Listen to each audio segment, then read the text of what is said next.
Donald Trump's attempt to fire Fox News correspondent is reminiscent of the press control he has sought to exert since early 2016, one of the many troubling Trumpisms characterized in Brian Stetler's new book. Stetler writes, quote, Trump wanted full control. He wanted to tell journalists what to ask. For Trump, the First Amendment was always about putting him first. If you're pro-Trump news, you're good. If you cross Trump, you're bad. And as of 2016, fake. And as of 2018, a hoax. This was a direct result of his narcissism.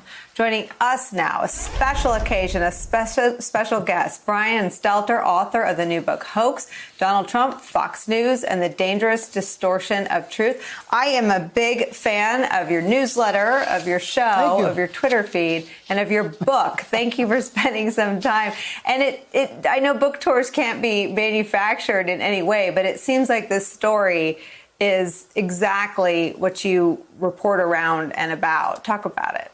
Jennifer Griffin is the latest example of this tug of war between the real journalists of Fox, who are mostly losing, and the propagandists, who are winning big time. I had dozens and dozens of staffers of Fox confide in me and say, we have surrendered to Trump. Our network has gone off the rails.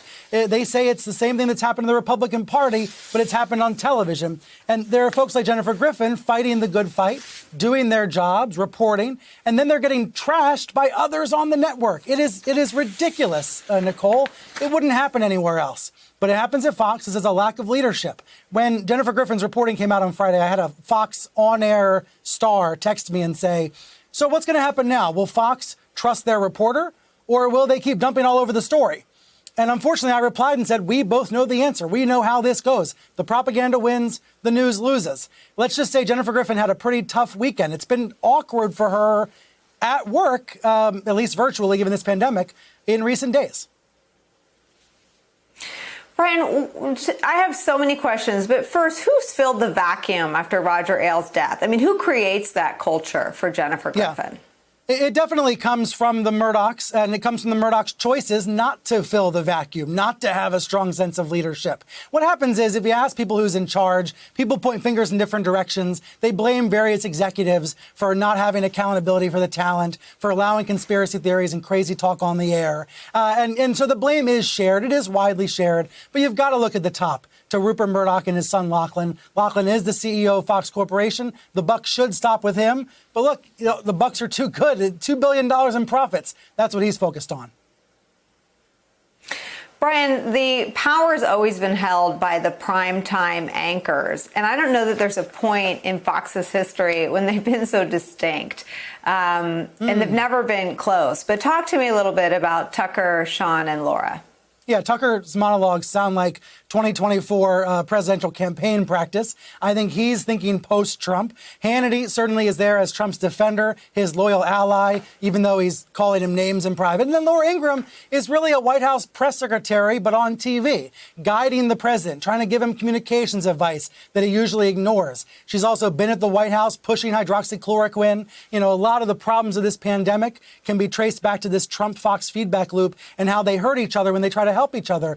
Nicole, I feel like I had to write Hoax because having a Fox News president running the country has left the rest of the country without a functioning president. Those are sad words to say. I don't want to say those words, but it's sources inside Fox and inside the White House who said, look, this president watches too much TV. He gets poisoned by what he hears on our air, and it does damage across the country.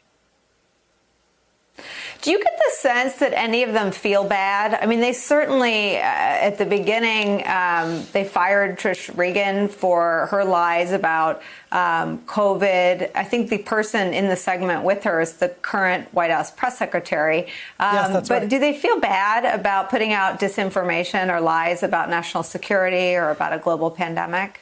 There is some second guessing, certainly among the rank and file. I had staffers at Fox say to me, our coverage of the pandemic in February and March was hazardous to our viewers. It was dangerous. It was unforgivable. I had a senior manager say it was outlandish. So there has been some soul searching, but never publicly, never in a way that's accountable. You know, you've got folks at Fox saying the president should watch less TV. They hear about him calling Hannity, asking about the ratings, and they say he's a moron, but they say it in private. They don't say it in public. You know, this is one of those examples where there's a lot of hypocrisy.